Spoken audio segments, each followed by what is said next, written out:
सुखाचा, आई म्हणजे गुरु पृथ्वीचा, आई म्हणजे साठा सुखाचा, आई म्हणजे मैत्रीण गोड, आई म्हणजे मायेची ओढ, आई म्हणजे मायेची ओढ.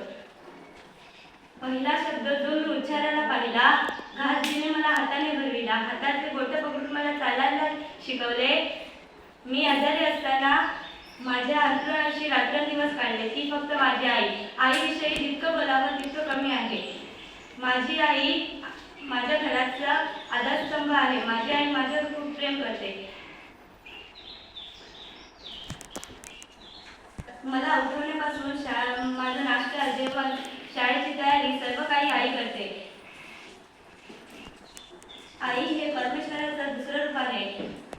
आई आपल्यासाठी इतकं करते, पण आपण म्हणतो आई कुठे काय करते.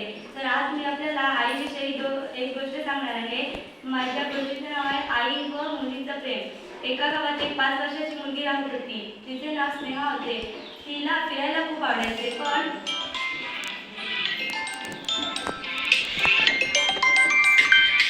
तिच्या आईवडिलांनी तिला खूप जागा फिरवले होते. एके दिवशी तिच्या आई व ती एका नदीकाठी फिरायला गेले. ते फिरत नदीत खूप पाणी होतं. त्याच्या आईला भीती वाटत होती की माझ्या मुलीला काही होऊ नये, म्हणून तिच्या आईने सांगितलं, बाळ तू माझा हात धर. ती मुलगी म्हणाली, नाही आई, तू माझा हात धर. आई म्हणाली, तू माझा हात धर किंवा मी तुझा हात धरू, यात फरक काय.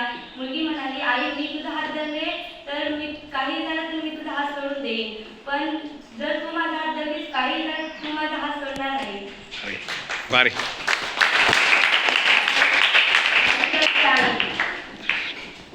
जाताना फक्त एवढंच बोलेन की जेवढं सुख आपल्याला स्वर्गातही भेटू शकत नाही, तेवढं आईच्या चरणी भेटतं. कितीही मोठं संकट असू द्या, आईचं नाव घेता